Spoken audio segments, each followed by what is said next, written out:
Good morning and welcome to today's PropTech Shark Tank on new technologies for post-COVID-19 workplace. My name is Varuni Kasawan and I am a Regional Vice President of Global and Strategic Accounts for Mohawk Group. I'm also a Board of Director for Cornet New England.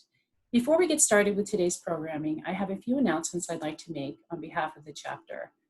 As this pandemic event started taking shape, your executive committee made the forward-thinking decision to continue our strong education mission and created CRAVE, Cornet's Real Advantage virtual education series supporting our membership's desire for continued learning. CRAVE series is a virtual roundtable discussing important, timely, and relevant topics in corporate real estate. This is brought to you by Real Advantage and education committees and is open to all Cornet members. Topics that may be explored are remote working, morale management, policies, providing a safe work environment, supply chain logistics, changes to workplace that are not in lockdown, construction and legal implications and ergonomics technology for a home office setup are some of the topics under consideration. These sessions are being conducted in lieu of and similar to the Real Advantage workshops and education events. Because of the critical information being exchanged, the corporate partners and founding circle members who fund Real Advantage have agreed to make these sessions open to all members. Once the COVID-19 crisis has passed and business as usual begins, we return to stated levels and participation for corporate partners and founding circle members. Cornet New England has a full slate of upcoming virtual events. Please check our website and your Monday morning chapter newsletter to register. Engage with us on social media and help share the Cornet New England story through Twitter, LinkedIn, and Instagram. A big thank you to our corporate partners, platinum sponsors, and gold and silver sponsors for their generous support of the chapter. Without their support, we would not be able to provide our members with valuable content such as today's program. And please note that you can submit questions to our speakers through the Q&A box in Zoom. And now I'd like to introduce you to today's moderator, Kevin Louse, co-founder, vice president of sales and operations for Crowd Comfort, who will introduce you to the presenters and sharks for today's programming. Great. Thank you, Varuni. Appreciate it. Thank you for everybody for joining today. I'm Kevin, one of the founders of Crowd Comfort. And before we kick it off, a little background. Originally this was going to be an in-person event with the Shark Tank format that we're all familiar with. So, once the pandemic hit and now we're in the midst of COVID-19, we decided to transition to digital format. We're going with Zoom, just like everything else these days. And so we're going to give this a shot. Be patient. This is a new format, but it is still with the Shark Tank format with a slightly COVID spin on it, with some of the presentations here today. And just a couple points I like to make before. This is supposed to be a fun, engaging, and most importantly, interactive session. So we do encourage everybody. There's a little Q&A button at the bottom. Get your questions in there as each presenter's making their pitch. And the sharks here will kind of take those questions and turn them to the presenters. The other thing that we're going to do, kind of kick it off, just make sure everybody's engaged here, is we have a few polling questions just to get a sense of who's in the audience and where you are, what your status is with your company and COVID today. So if we can go ahead and launch that. There's just 3 questions here. Take a moment here, just read through those, make your selections, and we will collect that and then kind of share it with everybody in a moment. I'll answer as well. Nope, I cannot vote. All right, we'll leave it open for another moment there.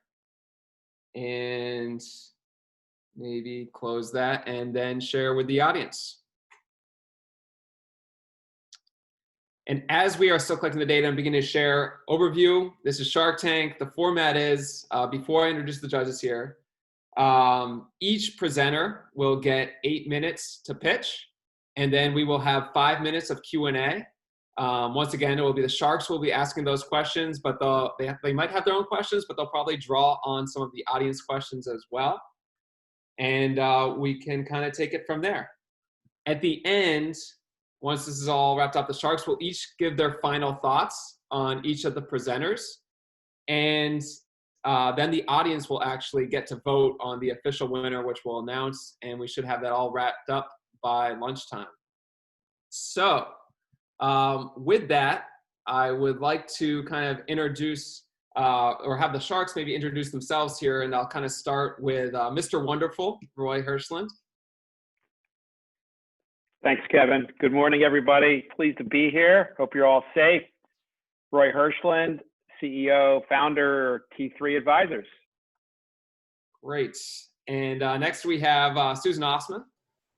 Hi, everyone. I'm Susan Osmond. I'm from Endurance Group. I am the Director of Workplace Experience for our global real estate portfolio. We support small and medium businesses with web hosting and web presence. Great. And last but certainly not least, we have Jamie Kinch of Rapid7. Hi, good morning, everyone. Jamie Kinch. I'm Vice President of Real Estate and Workplace Experience for Rapid7, headquartered here in Boston. Great. Well, thank you all very much for the time and for your participation today. And with that, I am going to hand it off to our first presenter, Brigitte with SaltMine. Wonderful. Thank you very much. And I'm going to share my screen very quickly with you all. Great. So thank you very much, everyone, for the opportunity to present SaltMine today to the audience. SaltMine is a technology company headquartered in San Francisco. We do have an office in New York City and over 130 people across the world. So our focus is to align workplace design needs with business goals, and our technology focuses on the programming and early design stages. So the idea here is to think about the digitization of the corporate real estate in the value of the chain. When you think about technology, there's many technologies that have disrupted the function of organization. And 20 years ago, we heard it at the beginning with the Oracle and Microsoft of the world, and many functions again have been disrupted. When you look at corporate real estate, we have had disruption that has happened or that is happening throughout the entire real estate cycle in the occupancy, construction side, IWMS. But when you look at this middle here in the design side, not much has happened. So this is where SaltMine comes into place. When you think about the fact that today the process is extremely linear, when an occupier gets their workplace strategy, it is either given to them as a PDF or a PowerPoint. Then it is given to a planner who will do the programming in the program of the project in Excel. Then the test fitting and designs are done in either CAD or Revit, and then et cetera, et cetera. So this is what we speak about when we speak about fragmentation. SaltMine will come as a disruptor to this process, where basically you're going to have, instead of the linear process that we're seeing today, you're going to have an agile process that is going to allow occupiers to go a lot faster and save a lot of time and money throughout their processes. So understanding that today, obviously, we are in the middle of a pandemic, and in response to COVID-19, SaltMine has developed a workplace reentry package to help occupiers, organizations future-proof their workplace and provide short and long-term proactive solutions. So I am now going to jump on the SaltMine platform to show you what that means. And when you enter the first page of the platform, you're going to have the entire real estate portfolio. So here I zoomed on the United States, but if I zoom out, you can see your entire real estate portfolio with basically a summary of your project, the phases that the projects are in. And then on the right of the screen here, the density for all your projects, cost, and summary view. As I zoom here on the United States and on the West Coast of the United States, you will have the same information basically for the projects in your region. Now I am going to zoom into go into the workplace reentry. And with the idea in mind here of showing you what the platform can do in the context of workplace reentry, understanding that it can do a lot more.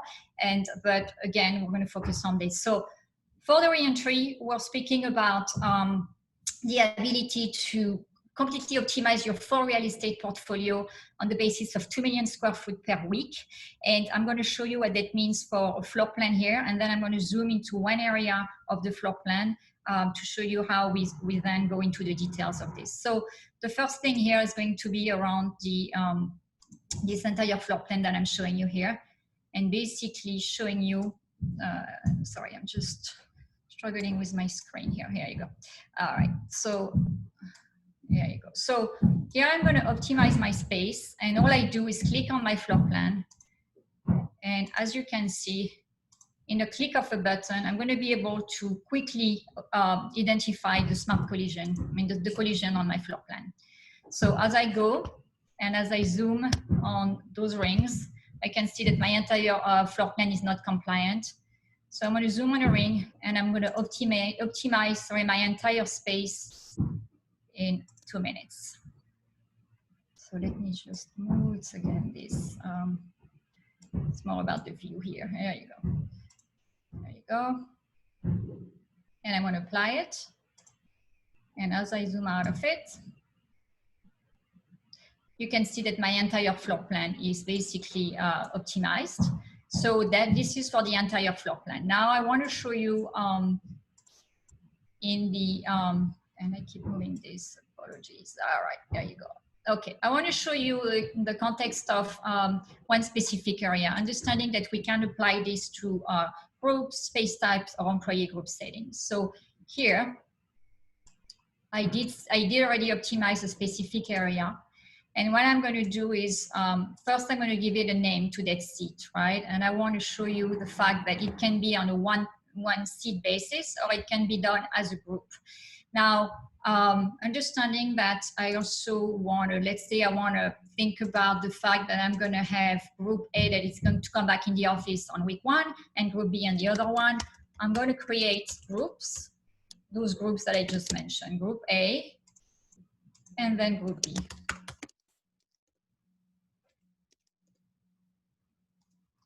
And I'm going to link those groups to my area here. So now that I created my groups, I want to select this entire block here and look at it on the basis of, okay, I want group A assigned to this entire block. And then I want to look at the week number 2 and assign group B. So it's this idea of being very agile with the artificial intelligence that's going to allow you to basically do whatever you want to do or need to do for your floor plan there. Another thing that I want to show you that the platform does is the pathways. So here we have created a pathway that will also look at, that will detect, you know, any active collision in pathways that you may have. So I'm going to zoom in this area, and as you can see, there is a lounge area here.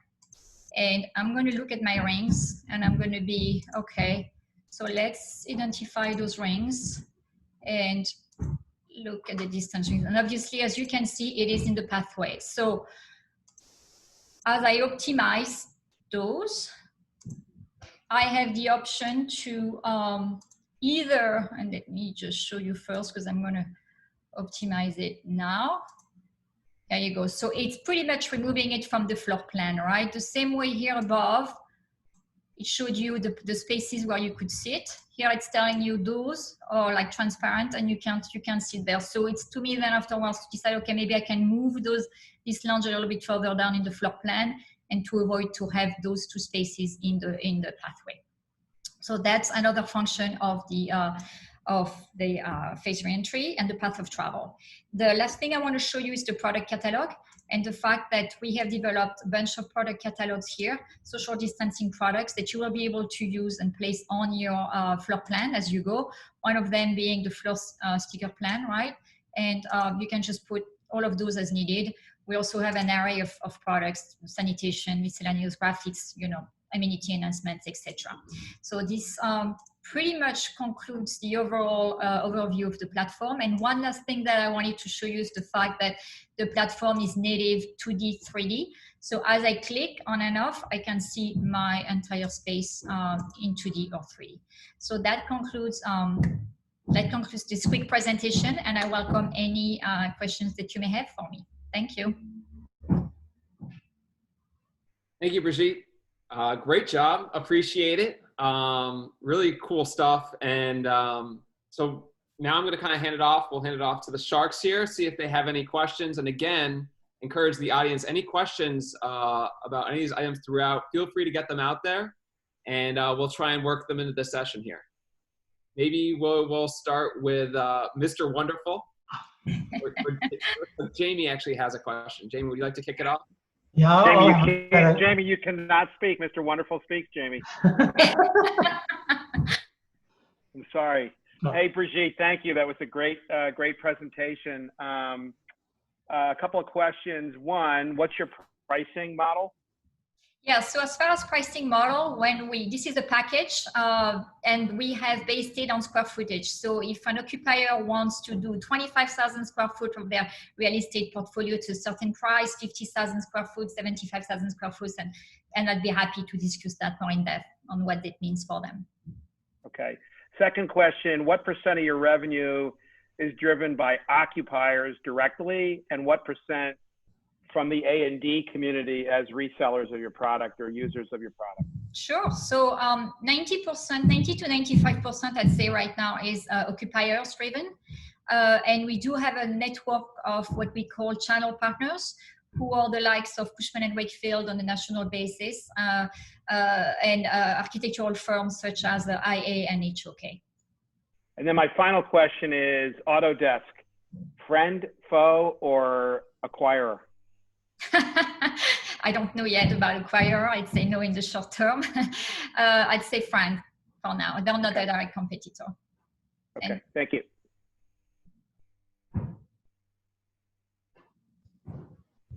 Jamie, did Unfortunately, Mr. Wonderful didn't take the good questions.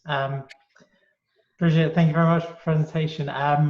Firstly, I really like the three-dimensional view, because I feel like as we're working through these kind of social distancing plans, being able to see in 3D is really helpful. So what I hear a lot from peers in the industry at the moment is that it seems like the demand now for social distancing planning is now becoming like, how do you get teams to come in at the same time rather than like a percentage of a team? Are you thinking about that within the tool as to how you can kind of help design these plans to solve for the teaming? So I'd like to clarify a little bit here. We sell a product and not a service, and we're not in competition with architects, right? So here we are, or with what we do is that we will provide this platform to help corporate end users basically do the thinking around this, right? And it's the establishment of those groups in collaboration with their architects. But again, it's a product versus a service, right? So we position very differently in that respect. Does that answer your question? Okay, yeah. And then my other question was, like, how do we think about integrating this product into other kind of IWMS products? Yeah. Yes, very simple. Basically, you can pull those drawings out of the platform in CAD or Revit, and then they are integrated in any AWMS system. Okay, thank you. They are same thing. They are inserted on the platform from CAD or Revit and exported very easily. Okay. Excellent. And Susan, do you have any questions? Yeah, great. Well, Mr. Wonderful took a couple of mine, but Brigitte, thanks so much for the presentation. This is really impressive. I had a chance to see SaltMine before, but the additions are really cool. I'm going to build on one of those questions that Mr. Wonderful asked regarding scalability. Coming from a relatively small company with we're kind of starting out at square one with our facilities departments. We don't have a lot of our as-built and our IWMS and everything. Can you talk to me a little bit about how I justify getting a product like this to my CEO? What are my cost saves? What's my return on investment here? Sure.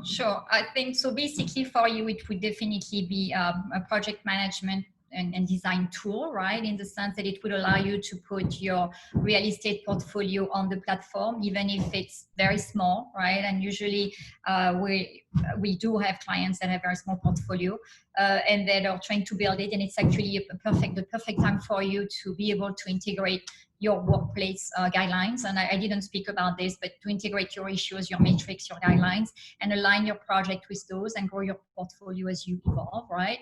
And pretty much have centralized data, which is in a cloud-based, platform to allow you to grow your portfolio with the assurance of being organized and centers and have your guidelines evolve as you move forward. Gotcha. And then one last thing. So what's kind of the estimated ramp up time? Let's say I had, 1 million square feet and all my as-built are correct and that's it. Like, what is my ramp up time to get this installed and running in my company to where I can actually pull real data? Yes. So we do have an implementation phase, which is about 3 weeks to a month, depending on the real estate portfolio of clients and the complexity of their portfolio.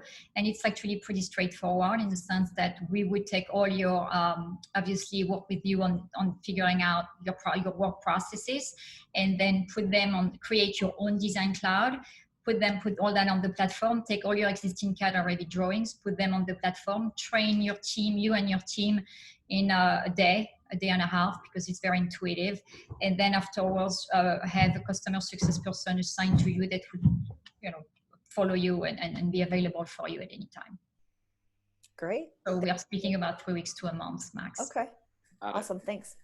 Excellent. That's about it for the first presentation here at Brigitte. Great job. This is awesome. And I got to say, it's impressive considering that, none of us had really heard of social distancing 4 months ago. And since then, you and your team have put together this product. It is great. There's certainly a need and demand for it. So great job. Thank you. Thank you very much. And next up, we have our next presenter here. We have Matt from Occupier. And so I'd like to hand it off. Here you go, Matt. Thanks, Kevin. And thanks, Sharks, for jumping in the tank with us here. My name is Matt Jaffoon. I'm one of the co-founders of Occupier. We are a real estate success platform that focuses on lease administration, transaction management, and lease accounting software for occupiers or tenants. We also sell a specific product to tenant rep brokers, which allows them to collaborate with their tenant clients through the transaction process from start to finish of planning a transaction, negotiating proposals with landlords and executing leases, and then integrating that back into the lease administration system. So I'm going to share my screen here. Let me know when we're good. I'm going to go through some slides and then I'm going to give you a little glimpse of the platform itself. So obviously the theme of this discussion here is what it takes to get a business ready for the post-COVID world. And where we're seeing a huge spike in activity right now is companies that have not prepared themselves well for the situation of getting back into the office from a data perspective have run into a lot of problems with surfacing information, understanding who's involved with what rights and options tenants have with their landlords for restructuring leases, et cetera. And on the brokerage side, how brokers can stay top of mind with their clients when recommending solutions and looking at how companies can kind of recalibrate their real estate operations from a finance perspective after coronavirus, and returning to the office. So really what we have based our company on is this idea that PropTech has seen a major boom over the last kind of 7 to 10 years, but a lot of the technology out there has really been focused on the ownership community, real estate operators, investors, and the physical space world. Where we see a huge opportunity is to bring some more digital tools to the tenant itself to manage everything related to the leasing and the occupancy of the space. It's not any surprise that real estate is the second largest expense of most businesses. Some of the things that are forcing eyeballs to this type of software right now are changes to lease accounting codes. So within the next year, about $2 trillion of lease liabilities are going to move onto the balance sheet of just the S&P 500 alone. So what that means is all the data that is contained in lease documents needs to be extracted out. So the finance team can understand how to account for that properly on the balance sheet to give a proper representation of the financial exposure of the real estate end of the business. That's something that has been debated by FASB for the last 10 years and is now gaining a lot of steam in terms of software adoption. On top of that, as the occupiers on this call probably know, anywhere between 30 and 50% of space is estimated to be underutilized. That doesn't mean that it's not quote unquote leased or occupied, it's that it's just not used. So technologies like SaltMine, like Occupier, et cetera, could help to optimize that lost use of space.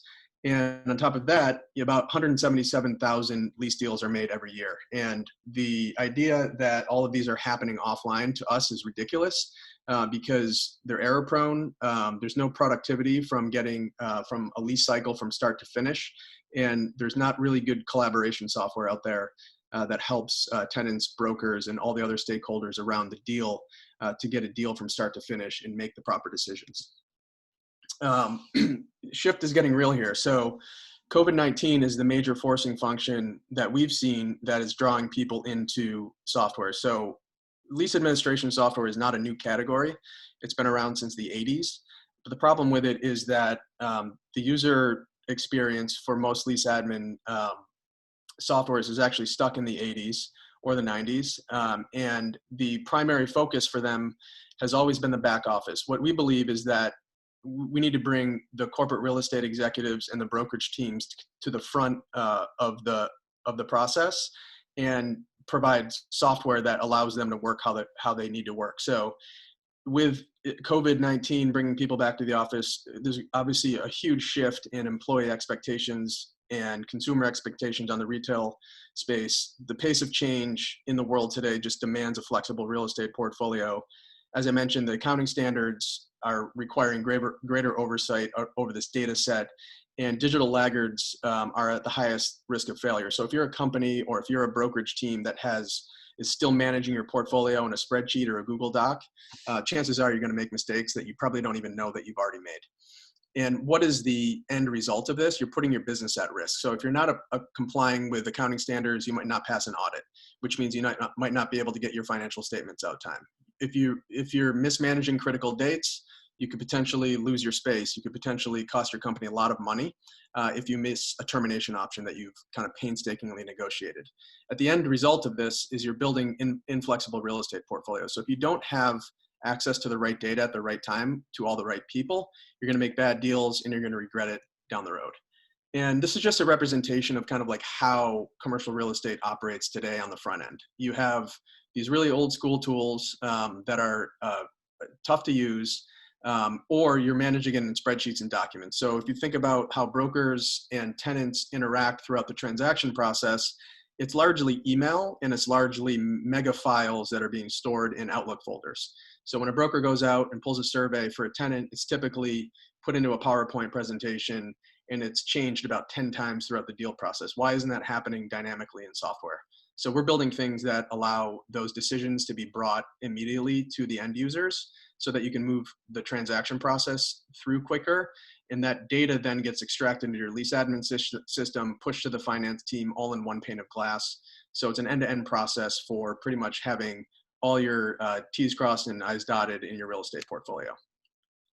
A good example of who's executing well on this right now is our client Indeed. Indeed is a global company, publicly traded, and they have about 9,000 employees around the world. So 75 offices. Their challenge was that they're manually and disparately processing real estate transactions, and then these lease documents are living in multiple places. So at any given time, nobody on the team really understands like what is the actual system of truth for a specific location.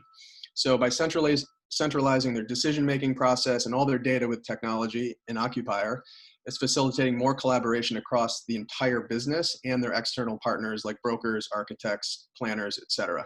And the result is just more informed leasing decisions, faster execution, mitigating risk around the portfolio.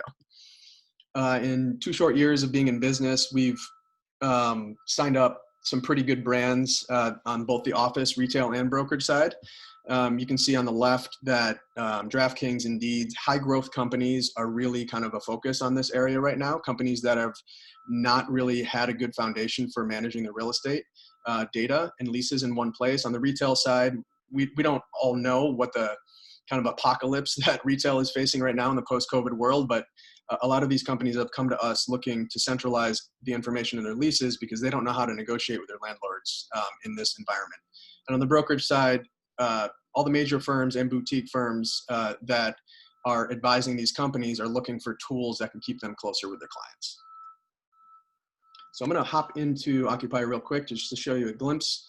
What you're seeing here is your lease administration page. So this is an example portfolio of 44 locations. Essentially, this is a user-friendly way for you to kind of navigate through your portfolio. You can see all your leases down below. You can view them on a map. You can filter to any corner of your portfolio, and you can use search tools just to get into any location that you desire. So if I wanted to click on one lease, now all of a sudden I'm in this lease record. So you can see I have my financials, all my clauses, critical dates, task management from a deal perspective, and I can collaborate with a team here. So at any given time, I can see anyone in my team here that has access to this. This could be an administrator, it could be the CFO, it could be the tenant rep broker, and then we're breaking down every financial aspect of this lease from a rent and additional rent perspective. This is all exportable. It's integrated potentially with your accounting system so that we can push this information through to anywhere it needs to live. We could even integrate with something like a salt mine to bring those plans in and make them dynamic within our system as well. And what you can see here is my deal pipeline. So if I'm a company that's coming back to the world post-COVID and I wanted to start renegotiating my rent with every landlord, you could quickly just create a deal by adding a deal in. You could call it a restructure. And then you can start moving this deal through the stages of negotiation. We have dynamic tools in here that allow you to centralize a site survey, to centralize the proposal comparisons, and give you that financial analysis that allows you to make that quick decision on the lease. And then once these leases are all executed, you can push them to your accounting module. So what you can see here are all my leases that have either been recognized from an accounting perspective or not. So I'm not going to go into the details of the complicated calculations that happen here, but essentially every time you execute a lease, you need to recognize it from an accounting perspective. And really what that means is we're able to create an amortization table against your end of right of use asset, which essentially brings the balance of this lease down to zero at the end of the term. And the back end is making all these calculations, and then you're able to export reports from journal entries, from disclosure reports that satisfy not only the finance end of the business, but also the auditors who are coming in to understand how you're accounting for your leases. So every time you change a lease, amend a lease, do a deal, it's going to dynamically update your lease administration and alert your finance team to execute the accounting aspects as well. So what we're really looking at here is an end-to-end platform from the start of an idea of why you need real estate all the way through how it ends up on your balance sheet. And we believe that this is kind of the missing piece in this management of the lease aspect. And then generally, it's just going to mitigate risk for the business. It's going to make everybody more efficient, and it's going to give access to the real estate information to all stakeholders who right now are probably searching for it and just annoying the hell out of the real estate team for certain information. So that's Occupier in a nutshell. Happy to answer any questions. Great. Thanks for the presentation, Matt. Really great stuff. Thank you. And so I'll hand it off to the Sharks. Susan, would you like to start? Me. Yes, please. Thank you. Mind blown. Only because I have a design background. And so when it comes to leases, my eyes start to cross, and I've been doing this now for a year with the company that I'm at. And it's been painful. When you say old school, that was us. We are on documents, we are in Excel, and we are doing emails between myself, accounting, and the legal team. It's super frustrating. So talk to me a little bit about how this is scaled for companies. What's your pricing model? Again, I come from a small-ish company, so obviously this looks great, but I'm a little worried about cost.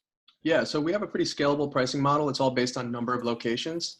So there's 4 or 5 tiers based on a per lease location, which depending on the size of your portfolio would fall into that tier. So it could range anywhere from $50 a lease if you're a huge company to $500 if you're a startup with 5 locations. But the implementation of it is pretty lightweight as well. So we charge kind of a nominal implementation fee to extract all your lease data, populate the system, train your users, whether they're internal or external, And generally, we have companies up and running from anywhere from like 2 to 4 weeks. Okay. And then I had one other question. You mentioned a little bit that it can work with other systems like SaltMine. So are you saying that it can work with like your IWMS or your CAD or Revit drawings to pull things in, floor plans? Yeah, so using our API, we could pretty much expose our database to another tool in order to kind of surface what information is desired. It really ranges like a pretty wide gamut of what companies really want to see in here. I think like one of the cautions that we tell our customers is if you try to create this holy grail experience all the time, like a lot of those integrations don't necessarily end up adding value. So what we try to do is like get the basics with our customers down first, and then we kind of try to figure out like what are the other problems that we can solve here. But in general, we're a lightweight, open API tool that allows you to talk to other systems. Awesome. I think that's it for me, Kevin. Thank you. Got it. Jamie. Yes, please. Matt, thank you for the presentation. Congratulations as well. It seems like you guys have done such a great job over the last 2 years. And it's definitely an old school area that needs revamping. And I'm sure Mr. Wonderful later may be able to talk to us about what it was like before computers. But for now, let's on topic. There was a couple of things. So like lease abstraction is still like this painful thing that we have to deal with. So do you partner with organizations that can help kind of manage that for us? Yes. So the way that data gets into our system is through a third-party integrator that we have, who will actually take the lease in whatever form. It could be like a 1988 PDF, and they'll read it, and they will onboard it, and there'll be a kind of a 2-check system after that to make sure all the data is accurate. And then you can see, like, I don't have my screen up right now, but then you can quickly export a lease abstract in a PDF format. So all the major components of a lease are then organized in a much more succinct way. So there's some technology, AI-driven type of technology out there that is coming to the fore that can be used to like read leases. We actually tested a couple of those side by side with like the human effect. And we found that even with the technologies like the Levertons of the world, there still is a lot of human involvement. So we went the route of having a third party do it. Maybe to the future, we would look at some more dynamic kind of OCR or NLP type of technology that could parse lease documents. Okay, thank you. And then like my eyes lit up when you were talking about the 30 to 50% underutilization. How do we use your tool to kind of get at that inefficiency? Yeah, so there's data fields within the lease record that allows you to track the capacity of your space. And we're in the process with one customer of integrating with Workday so that they could assign a person ID to a lease so that they could kind of dynamically understand how many people are actually in that space. Which, I think down the road, we will probably integrate some sort of dashboarding capability that allows you to see in as real time as possible how well you're actually utilizing the space. And that might involve integrating with things like VergeSense or other systems that are kind of real time with whether it's like badge swiping or kind of, infrared kind of tracking of people in space. So we don't necessarily have the tool to tell you to actually like go move this conference room from here to there or turn this desk into a conference room, but we'll give you the data to help you inform that decision making. At the end of the day, it's all going to end up in a transaction or some sort of kind of capital project that allows you to then kind of move it forward. And we are running short on the question time here. Roy, I'll give you one question. That's if you got one. I also want to congratulate Matt on the beard. Fantastic. Jamie, you should take lessons. Talk to Matt after the call. I have one word for you, Matt. Co-star. Scary friend, foe. I think everyone's afraid of them. I think where, they're not an open system. So for us, they can't be really a foe, but they're also not a friend because they don't integrate with other systems. So I think on the brokerage side, CoStar is always going to be kind of the initial place where people try to understand what's available in the market. Down the road, if there are other platforms like VTS's Truva or some of these other like Trust, like platforms that surface inventory information, we'll probably look to those systems to bring in kind of availability information into our system. But for the time being, CoStar is still kind of like a manual grab by the brokers, which then could then be kind of, uploaded or imported into Occupier. And I was referring to their real estate manager product. And Oh yeah, that's a direct competitor. Yeah, exactly. Yeah, that's really what I was referring to keep an eye on. Yeah, okay, right answer. Got it. Thank you, Matt. Great stuff again. Appreciate you taking the time to join us today, and good luck. Thanks, guys. All right. Again, last we have here Kanal from VergeSense, and so you have 8 minutes. I'll be timing, so get started when you're ready. Thanks, Kevin. I got my clock here too, so you can keep me honest. Thanks, Sharks, for inviting me to the tank. I'm Kanav Deer. I lead product for VergeSense, and VergeSense is a sensing and analytics company for the corporate real estate industry. Our main focus is to provide really high fidelity data for customers to be able to make decisions about their space and evolve with the times. So a bit of background about the company. We've been around for around 3 years now, going up to 3 years. We have 25,000 devices in the field, 20 million square feet that we're covering and managing for our customers and getting kind of insightful data for our customers. And we're covering around 18 countries, and it's constantly growing.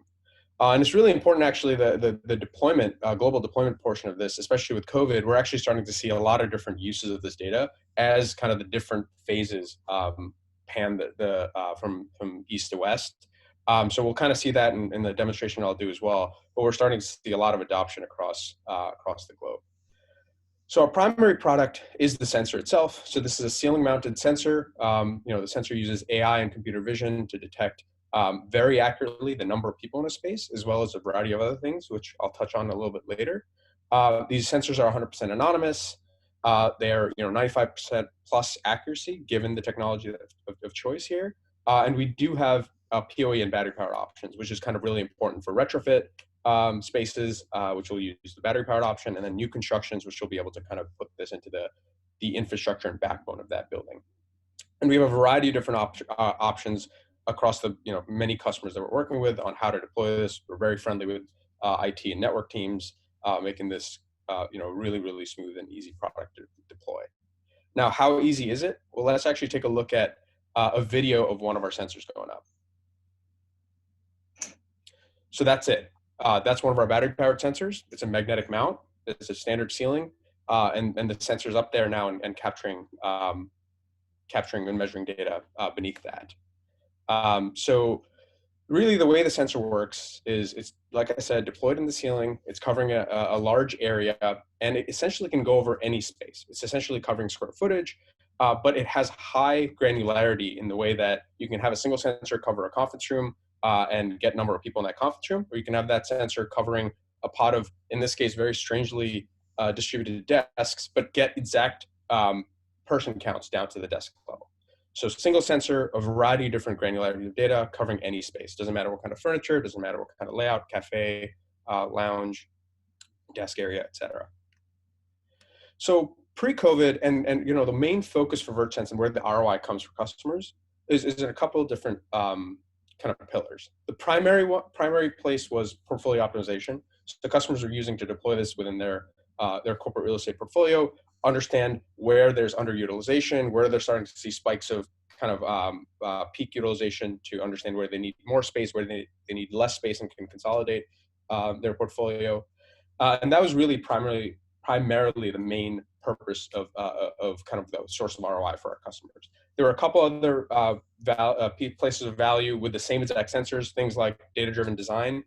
Customers are able to, with our data, historically across their whole portfolio and even across other customers in an anonymous way, see what types of space types are performing well. Are the phone booths are generally, as for our company, performing well.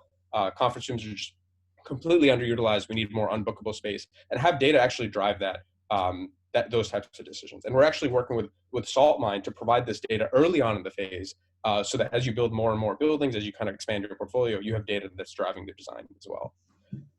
Employee experience was kind of the other main pillar here, which is around now the data, now the sensors are kind of measuring space, they're actually providing real-time data to occupants through a mobile application or a kiosk about what spaces are available right now. And that really becomes really critical as companies are getting and moving towards an agile workplace where people are coming in for a dynamic decision for what type of space they want to use. And then there was a variety of facilities optimization, like cleaning use cases that we're able to also provide value, and we'll take a look at an example of that. And safety and security really becomes front and center now. So what we're seeing is with the pandemic, with COVID, we're really shifting the corporate real estate world 5 to 10 years into the future. We're accelerating all the trends that we were seeing. So like we said before, the primary purpose was we've already invested in so much real estate. We're managing it with IWMS systems. We're allocating people to these spaces. We want to optimize that portfolio. What spaces aren't being used? Which spaces can we turn into agile workplaces, right? Vertex data was a constant there, allowing customers to make those decisions. Pandemic hits. Right now, our main purpose is to help customers re-enter their workforce in a safe way. And we'll take a look at a customer who's actually doing this with our data, and we'll take a look at their data to see kind of how this is helpful. And then the new normal. We're actually helping customers prepare for what does the new dynamic workspace look like post-COVID, where the digital capacity, the work from home capacity starts to be entered into our inventory of usable space, essentially. So again, corporate real estate is not going to change, basically is never going to be the same. And there's one constant in that, and it's having good data to be able to make good decisions. So here's a quick example of the power of the AI technology that we use. With VertSense, we're able to count number of people in a space. We actually had a feature that we were working on, pretty low priority for us at the time, but customers were interested in measuring collaboration between people, right? So workplace collaboration, make better design decisions. We want people to collaborate. When the pandemic hit, we put a minus sign in front of that and basically accelerated the feature, which is allowing us to get very, very accurate distances between people to allow us to be compliant, allow our companies and our partners to be compliant with a safe workspace, make this data available to the end occupant, and make sure that there's a safe reentry into this into their offices.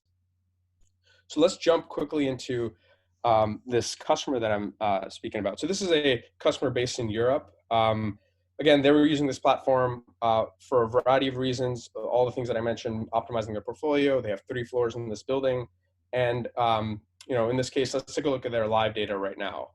So the first thing you can see is basically they have 69, 67 now people in this office. It's towards the end of the day. And you can already start to see, even with the live data, that they're implementing somewhat of a staggered and checkerboard pattern for their desk areas. The really interesting, sets of use cases here are we had this feature called underutilized before, which was helping identify spaces like conference rooms or lounges that are just not being used so they can make better use of that square footage, and desks that are assigned but completely unused so you can figure out if you can turn those into hot desks or sharing desks.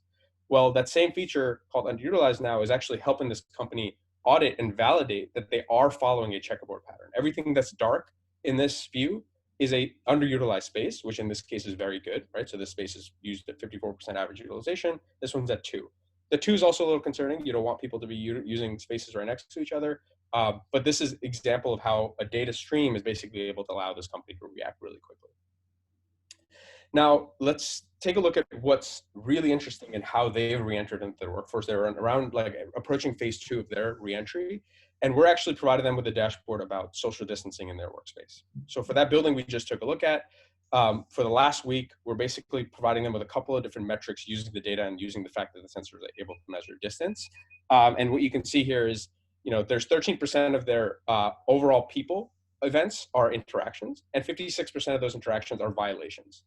And what you see is that they've recently, their average social distancing in this office was 1.4 meters. And they recently enforced a new policy because they saw that 80% of all their interactions were violations of that metric. So they basically enforced a new policy on the 12th, as you can see here, which is enforcing required face coverings, but changing the distance measurement to half that, 3 feet, 0.9 meters. And you can see what they're seeing is that the number of violations is decreasing because their kind of metrics have dropped. But the really interesting metric that they're monitoring now and seeing how the data is proving that their decisions that they're trying to make a safer workspace are kind of working, you can see an increase here in the number of interactions, which is what they want to see to try to get a normalcy back into the workspace, but they are seeing a decrease in overall violations. So this is the exact way that these customers are using this data to re-enter the workforce, and then they're going to go back to use this data after on how do they create a dynamic workspace. So, kind of summarizing, VertSense is providing data for these companies. We're going through an amazing shift right now, and we're helping all of our customers be prepared for this, as well as be ready to react quickly and confidently with the data that they have. So we're happy to take some questions right now. Yeah, great job, Knopf. Thank you very much. Are there any sharks who'd like to start?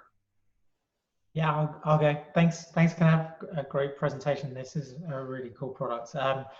I'll keep it quick. A lot of these products get justified on cost savings and efficiency. You talked about employee engagement. What do you think is the biggest selling point to employees for us to have this technology in our buildings? Yeah, that's a really good question. And the main thing that we're seeing with customers that have implemented this for that reason is that as they move to a more dynamic workspace where you don't have an assigned seat, you can't book any of the conference rooms, which is really designed a mixture of like increasing collaboration as well as optimizing that space, the employees require a way to be able to not waste their times looking for a space. So it's almost like a path to building an agile environment, which provides a lot of different ROI, but providing tools for the employees to actually be able to keep up their happiness with the workspace and productivity.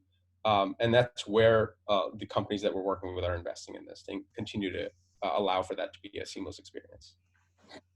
Thank you. Yeah, I'll jump in real quick.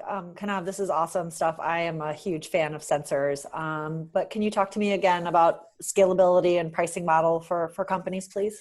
Yeah, absolutely. So the way the sensors, like we said, we have battery-powered and PoE sensors. The battery-powered sensors are designed for these purposes, getting up and running really quickly. The pricing model is essentially a cost per sensor. Sensor covers approximately around 450 square feet. Let's say around 6 to 8 desks or a single, any single conference room. And there's an upfront cost for the sensor and an annual subscription for all that data. The other thing to note is within the VertSense platform, you're able to consume the VertSense sensor data as well as other data sources that you have. For example, badge data, Wi-Fi data, to provide another layer of context, as well as the high fidelity data that you're getting from the VertSense platform. That's cool stuff. So you own the sensor, correct? Yeah, VertSense manufactures and owns these sensors. Perfect. Thank you. Great job, Knopf, and I've heard some great things from space utilization and sensors have been around for a long time. What is it that is you think leading VertSense to be able to sort of crack the code? And question number 2 is, don't underestimate, I'm sure you're seeing this issue of privacy. And so when Jamie's employees all walk around and see these little white boxes, they're going to, on the ceiling, these sensors, they're going to be thinking, well, there they go, like watching me whether I'm working or not. How are you effectively handling the issue around privacy and employee engagement in successful utilization? So 2 quick questions for you. It's a really good question, and they tie perfectly into each other. So, our decision around the technology was made basically because the company and the founders come from a complete background in IoT and the challenges that come with IoT, right? You want data from everything, but having everything talk to you is a pretty heavy investment.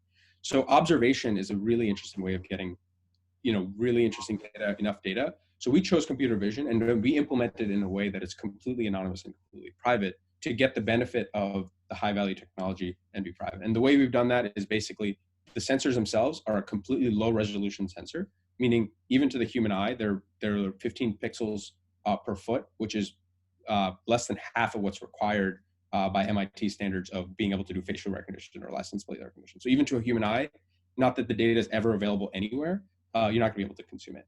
The other thing we've implemented is there's a lot of IP that's gone into doing all of this processing and computer vision and AI on the edge, meaning once the sensor captures that low resolution image, it's immediately processed and converted into data, and the data is the only thing that's transmitted and used in any sort of way. So it's really the balance of how do you make a product responsibly and private with providing the best possible technology so you're not having to upgrade your sensors every single year. Got it. Thank you. Excellent. Knopf, thank you very much for your time. Great presentation. And yeah, I guess we'll head to the final section here. I don't think I did a great job managing my responsibilities here. We're a little short on time now. So we're going to accelerate the last couple minutes here. I'm going to give each of the sharks here maybe 30 seconds to a minute to kind of give their take on the 3 presentations here. I know that's a lot to ask. But Susan, how about we start with you? Absolutely. Thank you, guys. All 3 were just amazing. I want all 3 technologies ASAP. I don't know if my CEO is ready to sign up for that, but yeah, if I had to choose one, it's probably Occupier, just because leases are my biggest pain in the butt right now. But otherwise, like I said, great job, guys. Thank you. And Roy, final thoughts. Yeah, I'm not going to choose one. 3 quick thoughts. Great job. Love the entrepreneurial spirit. You guys are standing up to impact this world. One, on VergeSense, I would focus on the why first. You know, how is this going to drive corporate performance, workplace experience, first and foremost, with the technology behind that. So I would really lead with that. There's a lot of noise right now in PropTech. On Occupier, Matt, congratulations to you stepping out and starting a company. Great job. I would think potentially about actually boldly partnering with an IWMS system. I think you're going to run into some issues, which you probably see, where a company's trying to make a decision: do I implement IWMS? Do I implement lease management and an occupier? So maybe there's a way you could pick 1 or 2 and just go forward together into that space. Salt mine, super interesting. I was a little confused about pricing, so I'm not sure whether by square foot is a forward-thinking way to think about pricing. I know it's about time and how much time it takes to implement your system per hour. So it's just a question of, you know, what's the best way to price it for the Susans and Jamies to say, I have to have that product. But great job by all 3 of you. I wish you the best, and hopefully you can use your product. Thank you, Roy. And Jamie. I'll be super quick because I know we're closing on time. So I think 3 products that all in their niche in the industry are like just exemplary and doing fantastic work. I personally am just a fan of human behavior and the data that comes with that. So like I have a bias towards VergeSense because I just think that's really cool as we kind of work out what people are doing. But I think these are all great products. So great job. Thank you. Great. All right. Well, thank you to all presenters. Thank you all the sharks. The moment that we've been working towards, I think we'll post a quick vote here to the audience, the poll, you know, pick your winner of the grand prize, which is, you know, props, kudos, high fives. So we'll just kind of leave that up there for a minute and let people cast their vote here. But I certainly enjoyed it. I thought this was a great session. I like the format. I hope the audience found this interesting, helpful, engaging as well. Yeah, maybe we'll do another similar session in the next year or so, if possible. So I think if everyone's taking a vote now, maybe we can kind of share the results. Oh man, it was a close one. About 30% each, but VergeSense had the edge there. So congrats to VergeSense, but also a big thank you to Occupier, Salt Mine, to all 3 of you, and again the sharks. Appreciate everyone taking the time and joining us today. And unless there's any final comments, does anyone have final comments on the CoreNet side, or are we wrapping this up? All right. Yeah, I think Varuni was going to close, Ken. Yeah. Great.